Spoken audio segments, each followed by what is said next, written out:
Good morning. This is the Eager Beaver Show. You are listening to a True North Eager Beaver Media Incorporated podcast.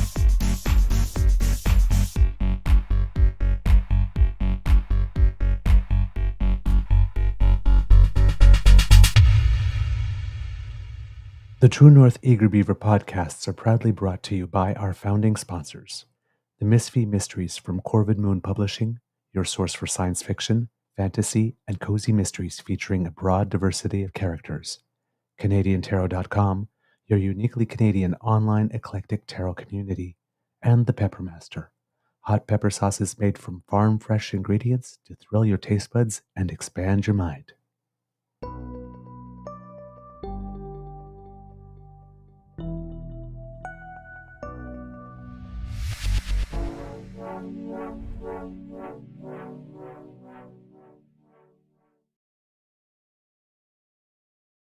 Oh, hello. How you doing? I was just fiddling with a memory card. So, here we are Friday evening, and I am full of energy. Why, I don't know, but for some reason I seem to have tapped into an energetic vein this evening.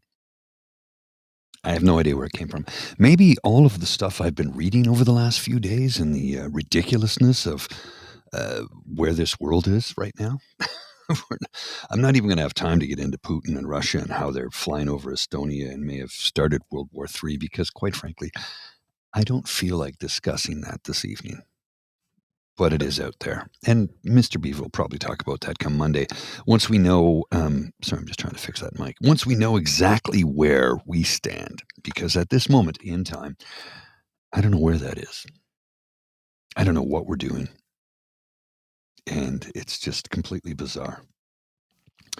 There was the incursion with Poland a few days back with drones. And today, apparently, MiG jets flew over Estonia.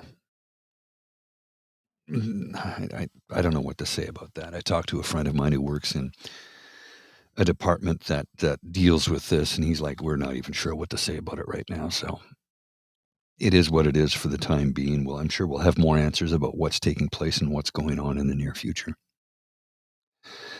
But before we get into that, let's thank our sponsors, the Misfit Mysteries from Corvid Moon Publishing, psychictarot.ca, or is it .com? I can't remember. My apologies.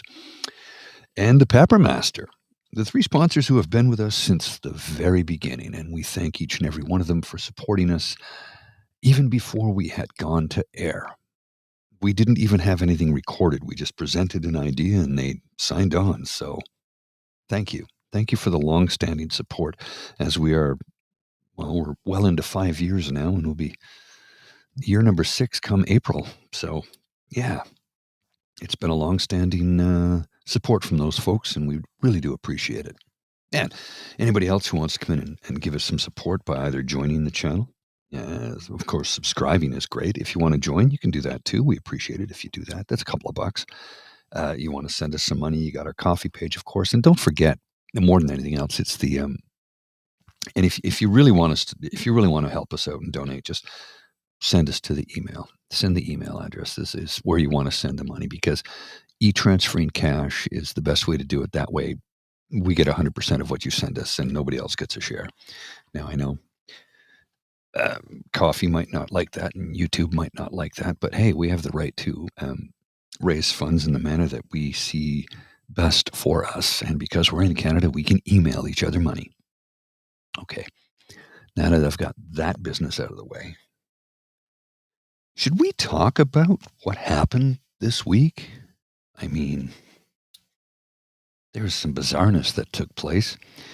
And then, of course, there's the bizarre, strange speeches that I saw from the president of the United States of America, Donald Trump, who this is the most thin-skinned, cowardly individual to hold an office of this nature in my lifetime, for sure. I can't say in history because I've only been around for 57 years. And there have been other leaders in the past who were probably more thin-skinned, but didn't have a global platform or access to one. This guy does. And if you say anything about him that he doesn't like, well, he, how do I put it? Overreacts? Here's an example. George Slopadopoulos had to pay $16 million to me because of what he said. Okay, that's not even the guy's name, but sure. And that's ABC. You had to pay more than that. Your network had to pay more than that. So I think it's very sad. But I think that reporting has to be at least accurate to an extent. Again, when somebody is given 97% of the stories are bad about a person, that's no longer free speech. That's no longer, that's just cheating. Okay, I'm just going to stop right there because I don't want to hear anymore. When 97% of the people say bad things about you, it's not even the case, but he has a vivid imagination. If 97% of the reporting public, journalists, newspapers, magazines, television programs, web channels, YouTube channels, you name it, whereas if 97% of all media was saying bad things about you, your response should be, that's not free speech. Your response should be, perhaps I should speak to a therapist because maybe I'm doing something wrong. Maybe I should consult with the American people. Maybe I should consult with Congress. Maybe I should get myself to a therapist right away. But no, that will never happen with him because he's a narcissist. He's a psychopath. He's out of his goddamn mind.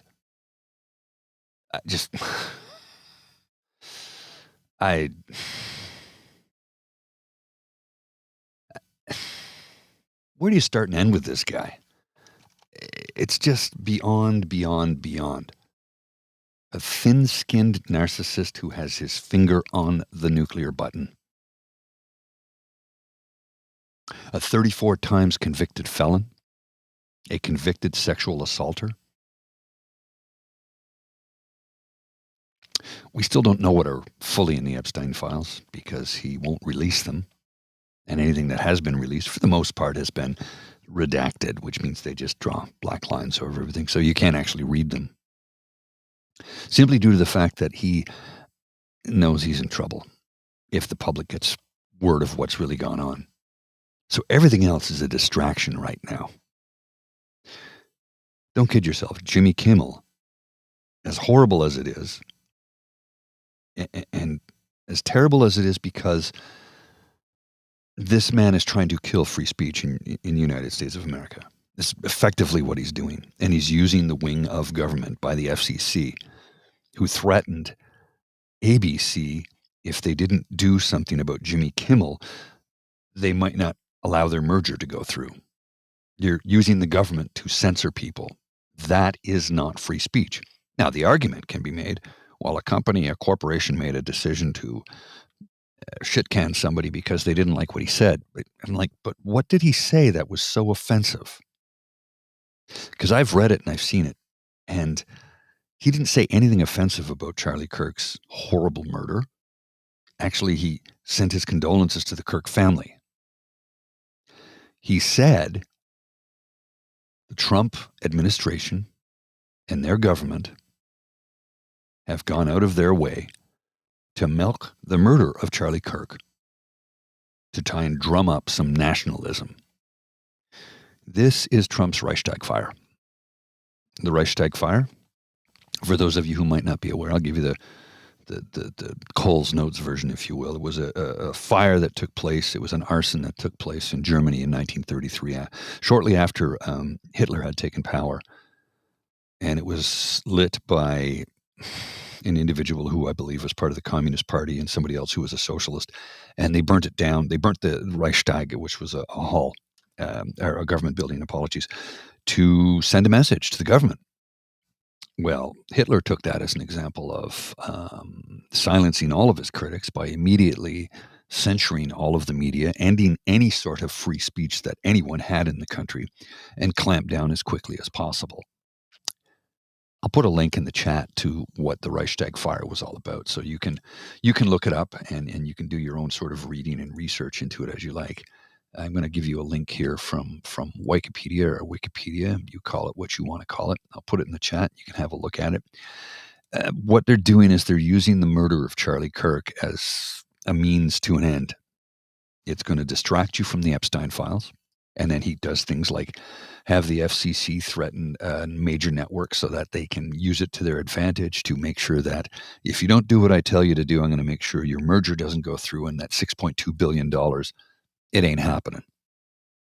So they were using their arm to strong arm corporate individuals, corporations, to doing exactly their bidding so that they could silence a man who said things that they did not agree with.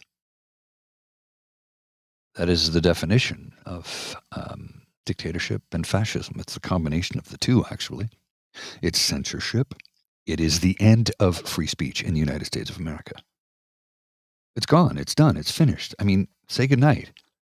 The man said it himself. When you say bad things about me, that's not free speech. You thin-skinned narcissist. If you can't stand the heat, get out of the damn kitchen. Politics is not for everybody. Clearly not for this man, because he can't take any sort of criticism whatsoever. He needs subservience and fealty. Without it, he doesn't feel like he's manly enough, I guess. I don't know. And yes, Jason, you are correct. You are correct, sir. This comment from Jason, he says, Pierre Poilievre, well, I added to Poilievre, but Pierre Poilievre will do the same if he gets in. In my opinion, it's all supported in the agenda of the IDU. I can't argue with you on that one. I don't know to what depth it goes with the IDU. I know the PBCC is involved in this too, and I'm sounding conspiratorial like some crazy person. A right-wing nut job. That's what I'm sounding like. But here's the thing. It's all tied together. To what degree, I don't know. I don't have the means to dig. I have to earn a living and take care of my dog. So I can just tell you what I read and see and hear. I don't like to get into conspiracy stuff. It's not for me.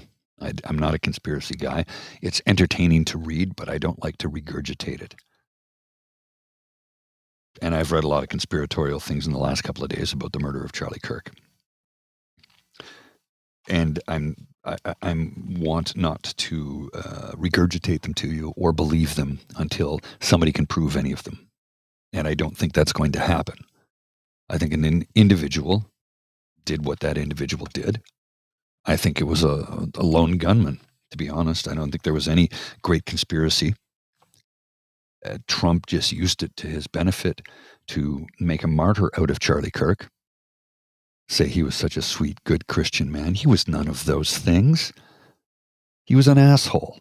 He was a racist. He was a sexist. He was an asshole. He was a misogynist prick. And I'm not happy that he's dead. I'll tell you why I'm not happy that he's dead. Because I can't debate him. Not that I'd ever get the chance, but the opportunity has been removed from the equation. We'll never get to talk to that guy. We'll never get to confront that little prick. Because that's what he was.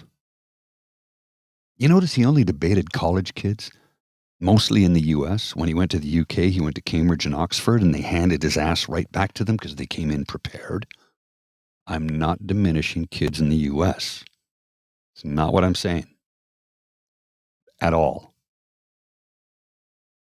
He just debated a group of individuals in the UK who were well prepared and knew what to say and had observed him enough to know all he ever did was manipulate people. He didn't debate. He didn't want to learn. Prove me wrong. He didn't care about that. He just wanted to manipulate, to get his point across and try and ridicule you. Except you don't do that with kids from Cambridge and Oxford because they're some of the smartest human beings on planet Earth. You don't get into those schools by chance. And no, they're not charging Harvard numbers, but they have Harvard reputations. Yes, you can get to go to post-secondary education in the UK. It's not free. You do have to pay, by the way. But you have to qualify. You don't get into Cambridge by being a 50% student. You don't get into Oxford by being a 50% student. And I'm not saying that the kids that he debated in the United States were any of those things, okay? Just let's get that out of the way. It's not what I'm saying. But he can't roll with the smartest kids. You're right, PNC Bio. He simply can't. All he wanted to do was yell and manipulate, and he would change the direction of the debate. And I say that in air quotes because he didn't debate people. He wanted to manipulate people to get clips for his show. Thing was, when he wasn't controlling the medium, when he went to Oxford and when he went to Cambridge, he was not in control of that. So we saw clips of what actually took place, as opposed to the debates, again in air quotes, that he had on college campuses throughout the United States of America, where I'm sure many students did get one over on him. But because he was in control of the media in that moment, he only showed you what he wanted to. Heavily edited things that would make him look good. The man pulled numbers out of his ass, most of which were complete fallacies. And then he said racist, sexist, foul things. What happened to him was horrific, and I wouldn't wish that on anybody. And I can't go with the trope of no one deserves that, because some people do. Putin, yeah, he deserves that. Pol Pot definitely deserves that. You'll have to look that up if you're not aware. Hitler, he took himself out, but he deserved that. Charlie Kirk didn't deserve that. Charlie Kirk deserved to have somebody verbally assault him and beat him into the dirt. Verbally. Wasn't me to do it. There's many people smarter than I. But I can confront someone, when they throw fake facts at me. Yeah, he never went to Harvard for his debate routine. Exactly, PNC Bio. One of the comments in the chat, for those of you who are listening to the audio, says, I don't remember him going to Harvard for his little debate routine either. No, and he wouldn't, because he knows he would lose. He never went to any of the Ivy League schools. Ever. Not once. Because he knows he'd lose. Because he didn't debate. He tried to manipulate. And those kids who go to those Ivy League schools, yes, many of them do come from money. Not all of them. Some of them have worked their butts off to get scholarships. Others have gone into massive amounts of debt to get into those schools, to pursue their higher education, their post-secondary education. They're smart kids who've worked damn hard their whole lives to earn this, earn the right to go to these higher institutions of learning. And they're well informed. And when you run across these kids who have an opportunity to be well informed, because they're not working 3 jobs to try and put themselves through school so they can stay on top of things, they could confront him when he spouted out his fake facts, which he did all the time. All the time. He was doing it when his life was taken from him. He was a horrible human being. And again, the way he was removed from this earth was horrific. I've seen the video. You don't want to see it. It's horrific. And it shouldn't have happened, and I wish it didn't, because like I said, we have been robbed of the opportunity to continue to shout him down. But Trump and MAGA have made hay of this and used it to their advantage to distract you from what's really going on. Where are the Epstein files? Why is the big, beautiful bill actually costing people more money? Why are the tariffs, which have generated $400 billion in revenue for the federal government, come out of the pockets of hardworking Americans? Because it is a tax on people. Even Mike Pence said that.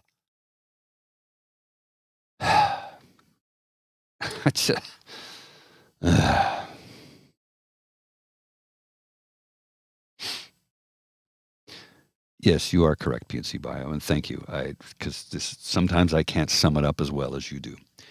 And for those of you listening to the audio-only version of this, what one of the viewers has said and put in the chat here, he says, even rich kids are smart just because they've had amazing education the whole way through.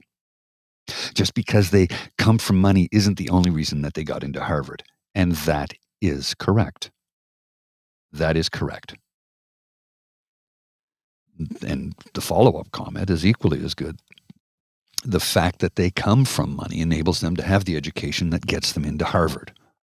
And yes, two very true things. And thank you for that. I appreciate it. Sometimes I can't sum up my thoughts so clearly when I get a little bit wound up.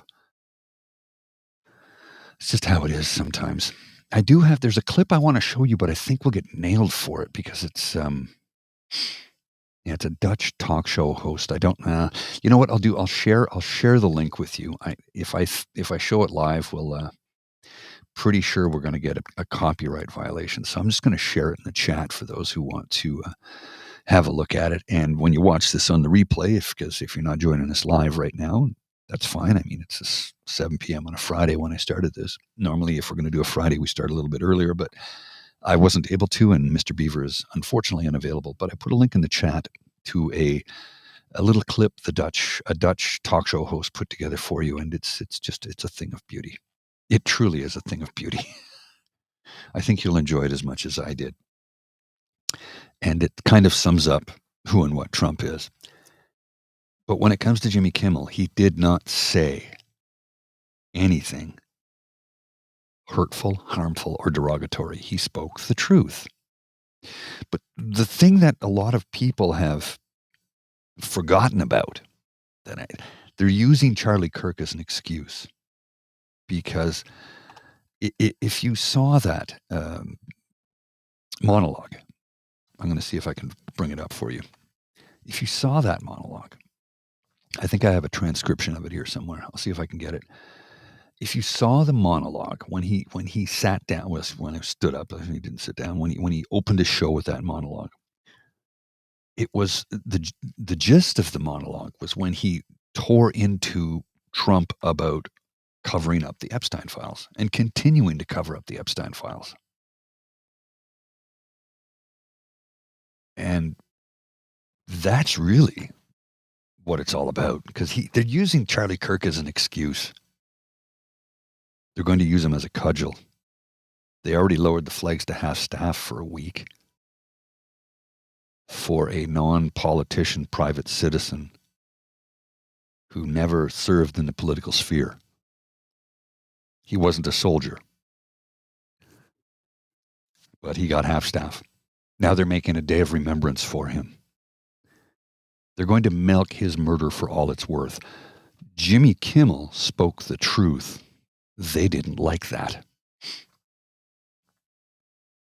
And I got a cartoon here for you that I got to share. It's a political cartoon. I'm going to put it on the screen and I'll read it for those of you who are listening. And in this political cartoon, it has, on the left, it has a picture of Jimmy Kimmel with a red X over his face. And on the right, it has Brian Kilmeade with a heart around him in red. And it says, "Welcome to state media." And in the thought bubbles, or the speaking bubbles, as you would see in a cartoon from Jimmy Kimmel, it says, Charlie Kirk's shooter was MAGA. And Brian Kilmeade, the guy from Fox News, who actually did say this, "We should murder the homeless." Welcome to state media.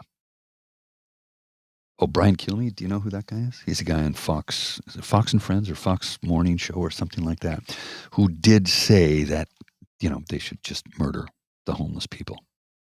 He said that. He still has a job.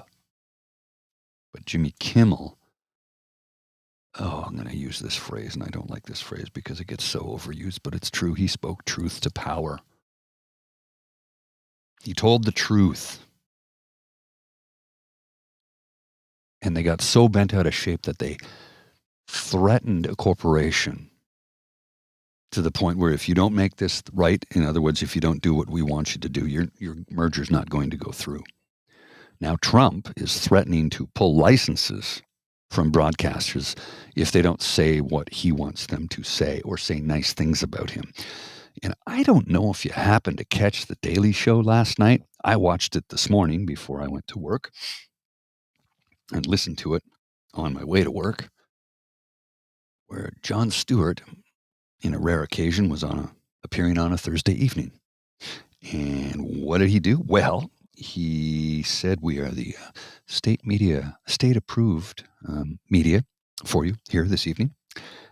Spoke kindly of Trump. It was satire the whole way through. They made fun of Trump and everything. They spoke nicely about him for 35 minutes. Or 30 minutes, I guess it was. And the whole point of it was making fun of him and acting like they cared so much about their jobs that, they would just do whatever he wants them to. It's called satire, and it was brilliant. And if you get a chance to see it, you can find it on YouTube. Just go to the Daily Show on YouTube, and you can find last night's, it's about 25 minutes, I think, something like that. Hang on. There we go. And yes, you're right about that PNC buyout. They're upset about they're not upset about whether he told the truth or not. They're upset that he showed the God King not giving a shit about the murder, because he showed the clip, and Jon Stewart showed it, and I think Stephen Colbert showed it, where they asked Trump, how are you doing with the death of Charlie Kirk? He says, I'm doing quite well. Have you seen the new ballroom we're building here on the White House lawn where the Rose Garden used to be, where we paved it over, and we're building a $200 million, one of the most beautiful ballrooms in the world. And they've been trying to get this done for 200 years. Because, if you're mourning somebody you said was like a son to you, somebody that you cared about, you would immediately brag about the thing you're doing that's costing the American taxpayer $200 million to build something that nobody needs, that I'm sure many people don't want. Thin-skinned narcissists. Thin-skinned narcissist. Thy name is Donald J. Trump. And that's where we are today. Just a complete bizarre couple of days. I was gonna touch on some of the things that Pierre Poilievre said this week, but quite honest with you, I need to take a break from that. We were going to try and do a pubcast for you tomorrow, but unfortunately schedules just wouldn't allow for it. So maybe we can do something next Saturday for a couple hours. I'm not sure. We'll see. I don't even know if it would be a full pubcast because Mr. Beaver isn't available to make it to Ottawa for a while. But we'll figure something out.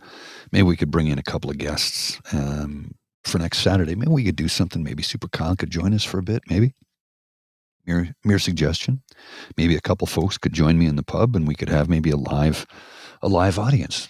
Wouldn't that be fun? Just a thought. Mr. Beaver would join us in once he was available. Just a thought. Perhaps next Saturday. Might have to wait till the following, but we'll see. We'll see what we can do. In the meantime, I will put one more link, if I can find it.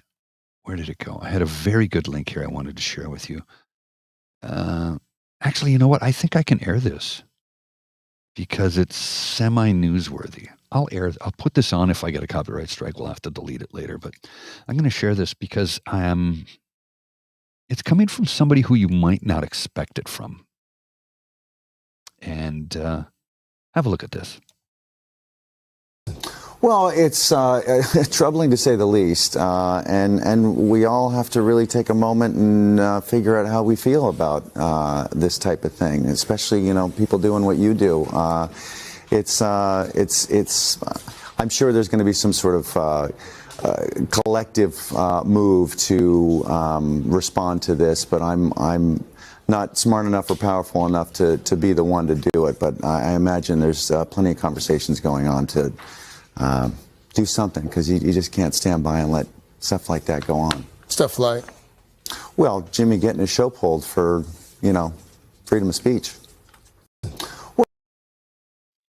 I mean, not the person you might expect to hear that coming from. And I'm not diminishing Jason Bateman, because I've always liked his work. I've been a fan of his for many, many years. Decades, actually. I remember when he was on Valerie. If you're old enough, you'll remember that short-lived program. But interesting to hear that coming from an individual who was not one to be necessarily outspoken politically. What Trump is doing and saying right now, again, it's all a distraction from the Epstein files, yes. Except the thing is, he's actually going to follow through with this. Like I said at the top of the show, the Reichstag fire and Charlie Kirk's murder are the same thing to Trump. He's using that as a cudgel to change everything in America. The United States of America no longer has free speech. I mean, when you have a man who literally says, when you say bad things about me, that's not free speech.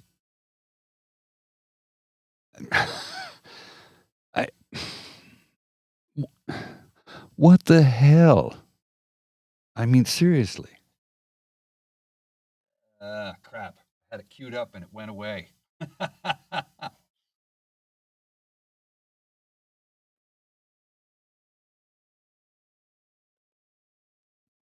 What the hell you say? SpaceX, what the hell is that? What the hell is this? What the hell? What the hell you so dramatic? What the hell you say? What the hell you say? What the hell? What the hell? Who moving the What the hell? So I'll have to edit that later. It boils down to this. In the end, I'm gonna watch the whole thing this time. Sorry, I won't cut it off again. I'll share the whole thing, but watch this and think about what he's saying. He's serious. George Papadopoulos had to pay $16 million to me because of what he said. And that's ABC. Again, that's not his name, and he didn't pay anything ABC did, because they settled because they didn't feel like going to court. We'll continue. You had to pay more than that. Your network had to pay more than that. So I think it's very sad. But I think that reporting has to be at least accurate to an extent. Again, when somebody is given 97% of the stories are bad about a person, that's no longer free speech. That's no longer, that's just cheating. And they cheat. And they become really members of the Democrat National Committee. That's what they are. George Papadopoulos. George Stephanopoulos. If you watch the clip from The Daily Show with Jon Stewart, he does a bit about how Trump says we stopped the war in Azerbaijan and Albania. It's Azerbaijan and Armenia. Albania is like very far away. I mean, this is the dumbest human being, I think, to ever hold an office of this nature. So I'm going to wrap it up in a minute here, but before I do so, I want to share a video that I saw the other day on the TikTok. It's about 8 minutes.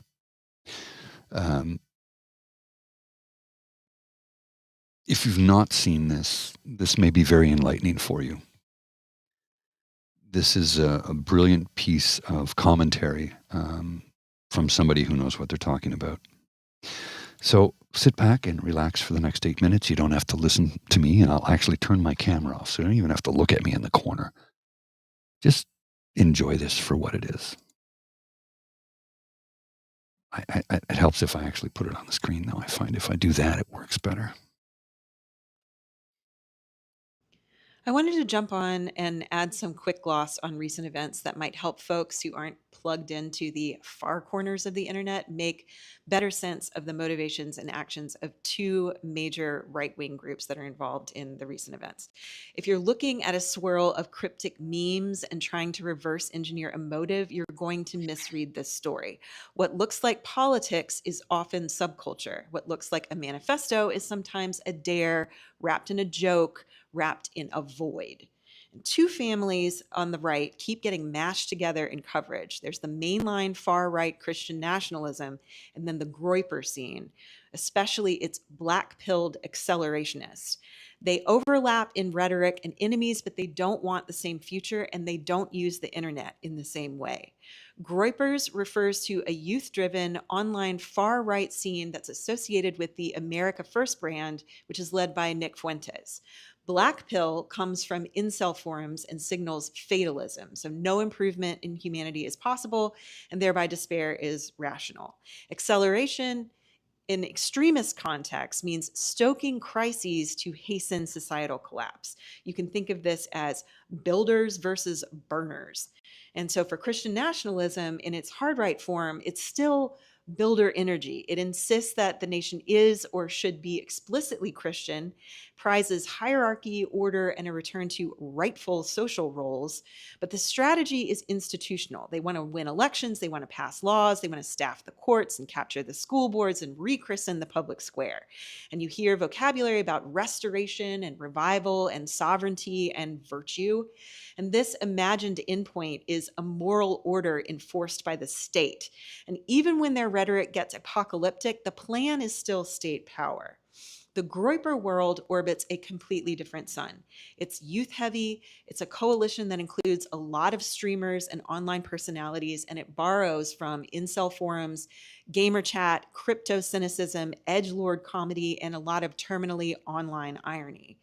Here's the core distinction. The black-pilled wing does not believe in reform, not of institutions, not of culture, and not of people. The black pill is the conviction that decline is irreversible. If nothing can be redeemed, then the only creative act is negation. And that's where accelerationism comes in.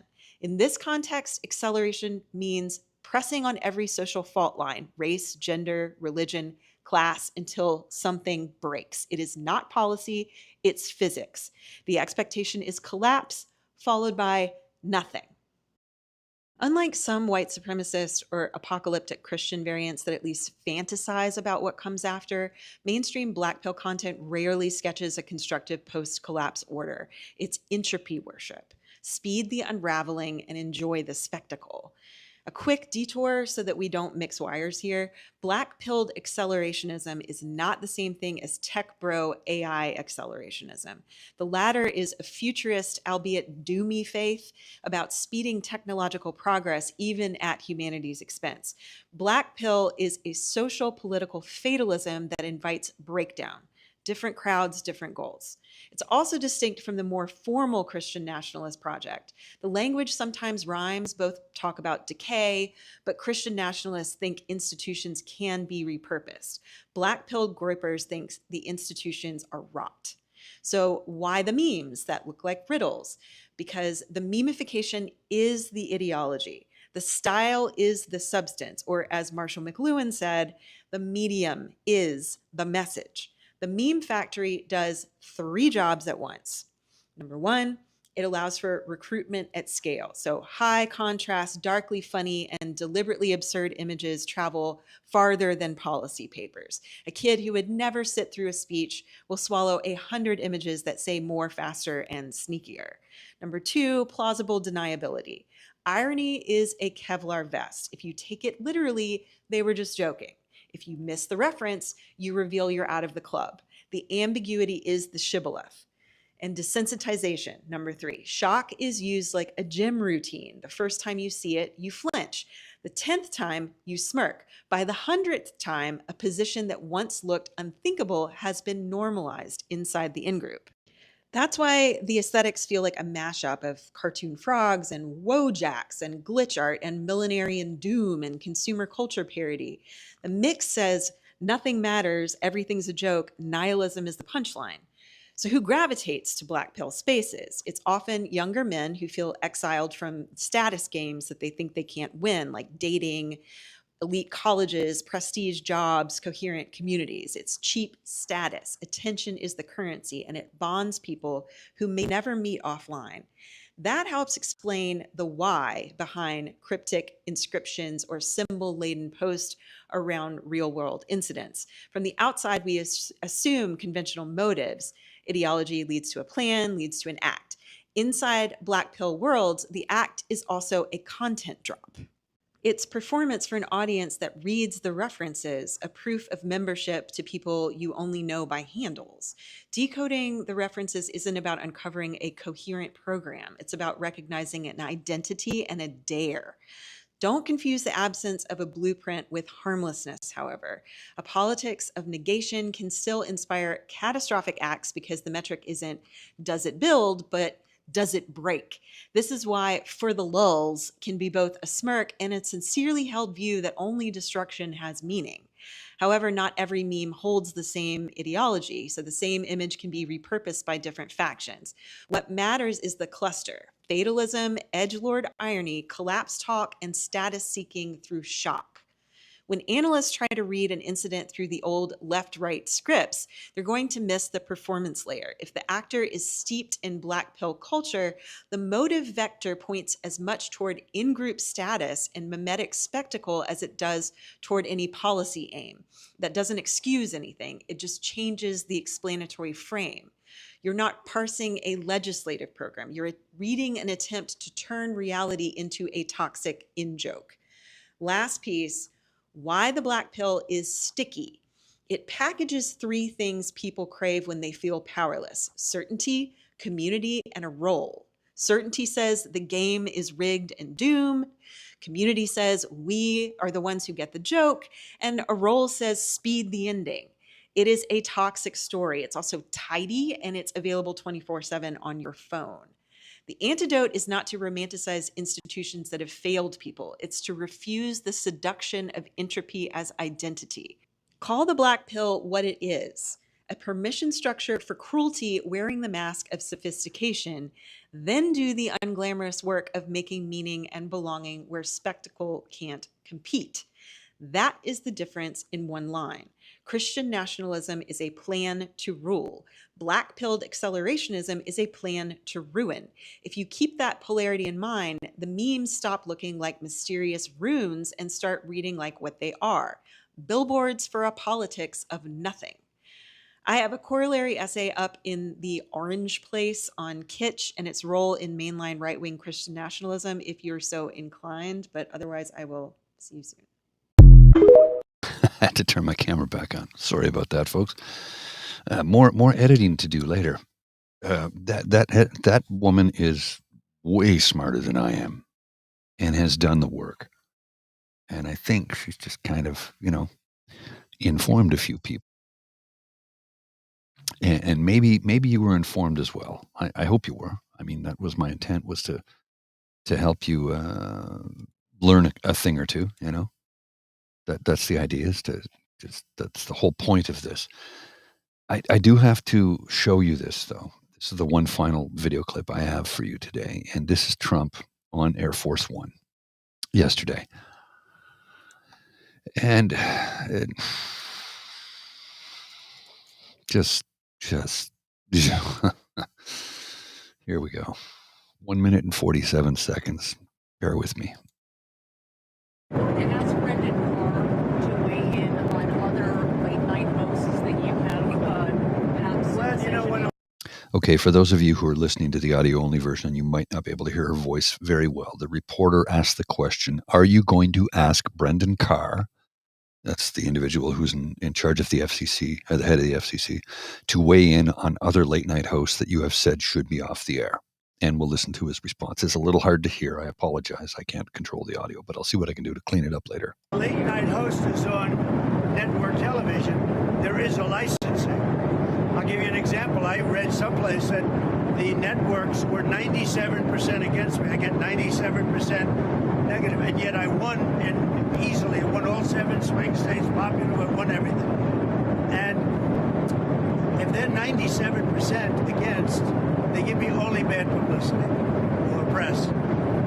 I mean, they're getting a license. I would think maybe their license should be taken away. It will be up to Brendan Kirk. That's something that should be talked about for licensing, too. When you have a network and you have evening shows and all they do is hit Trump, that's all they do. If you go back, I guess they haven't had a conservative on in years or something, somebody said. But when you go back and take a look, all they do is hit Trump. They're licensed. They're not allowed to do that. They're an arm of the Democrat Party. We're in the midst of a massive shift in dynamics in the media ecosystem for lots of reasons. Again, including the permission structure that President Trump's election has provided. And I would simply say we're not done yet with seeing the consequences of that shift. Well, what does that mean when you say you're not done yet, then? I mean, will you only be pleased when none of these comedians have a show on broadcast television? Or? No, again, it's not about any particular show or any particular person. It's just we're in the midst of a very disruptive moment right now, and I just frankly expect that we're going to continue to see changes in the media ecosystem. So when I say free speech in the United States of America is dead and gone and buried, I'm not joking. And yes, the argument can be made, well, it's a private corporation, and if they feel somebody steps outside of the line, they can fire them. That is correct. That is true. Sorry, I'm getting music from somewhere here in my house. That is correct, though. That is true. A private corporation can say, we don't like what you said, we're going to fire you. And you can certainly do that. Except when you say, well, what he said was incredibly offensive. He didn't do that. He did nothing of the sort. He spoke the truth. You didn't like it. That's where the problem lies. That's where the end of free speech is when you have an arm of the government threatening a private corporation that if you don't do what I tell you to do, and he didn't use those exact words, he didn't. I'm paraphrasing. I'm allowed to do that. I'm an individual in Canada who's allowed to have my freedom of expression. And I'm expressing things freely. None of them are hateful. They're factual and truthful. Although I did get a kick out of American Congress people and senators saying we're going to have to arrest people and shut them down for hate speech because they don't have anything in their constitution about hate speech.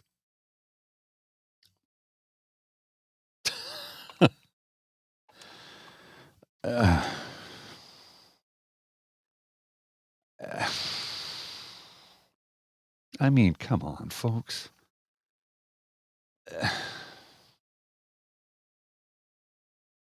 It's an excuse to silence any naysayers. A thin-skinned narcissist who is a puppet of Vladimir Putin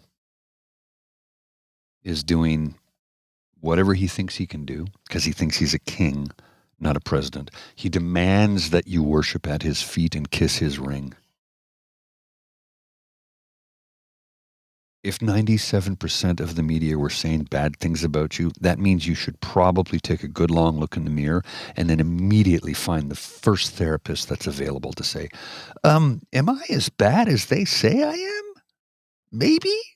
Should I maybe have a look at doing things differently? Maybe? I don't know. What do you think, Doc?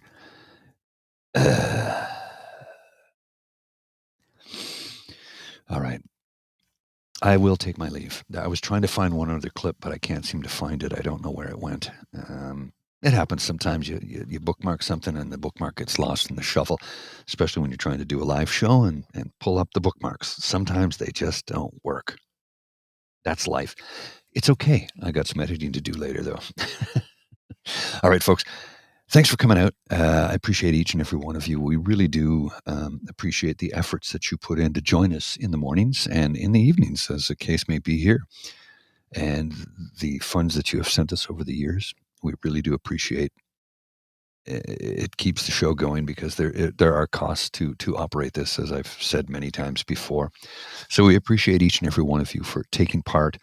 and helping us out where and when you can. And I'm not going to forget to say that, truth be told, I miss each and every one of you every morning.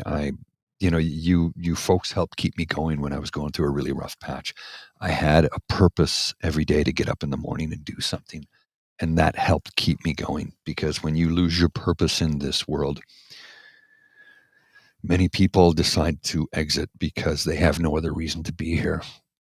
And when you just exist and have no other reason, no purpose, nobody needs you, nobody wants you, when you feel like that, it can be pretty dark. But that discussion is for my ASMR channel, which will happen at another time in another place. Maybe over the weekend when I have some free time, I'll record something and try and go live next week sometime. As my schedule is changing, my hours are still going to be the same, but I say changing in the sense that I am more accustomed and attuned to my 4 a.m. wake up, and I go to bed a little bit earlier now. I am finding more time in my day to try and get things done, and I'm getting caught up on little projects that I've let fallen by the wayside. Some due to mental health issues, others due to physical exhaustion, and ragweed season has been a killer this year. For those of you who suffer from allergies, you know what I'm talking about. Anyway, thank you, each and every one of you, for joining us, for the comments. I do appreciate every one of you. You've been a great help to me over the past year while I went through a really rough patch, and you kept me going.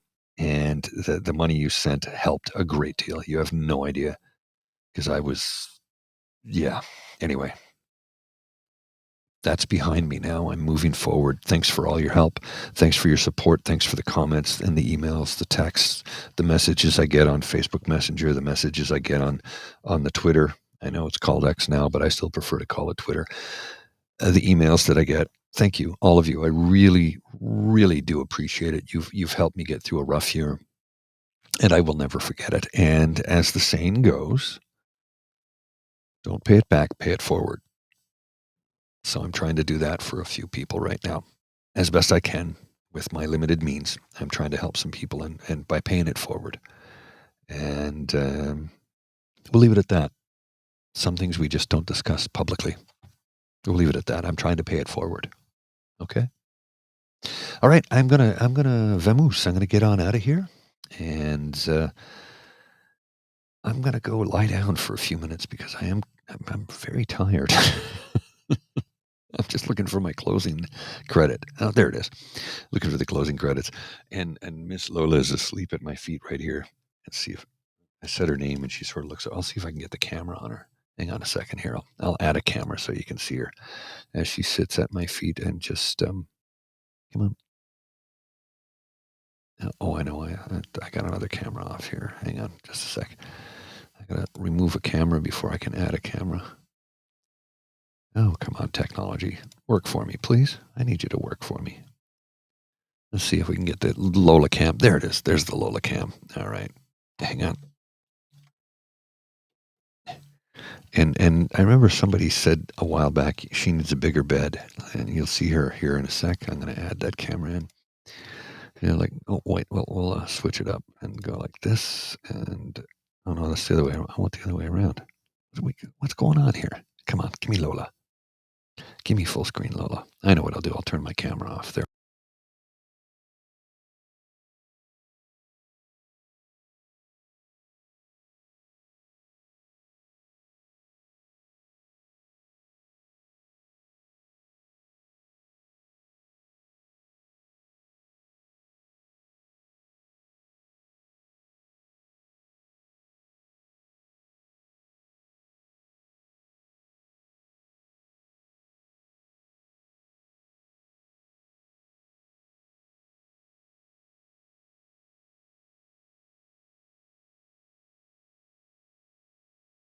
More than she could ever possibly know.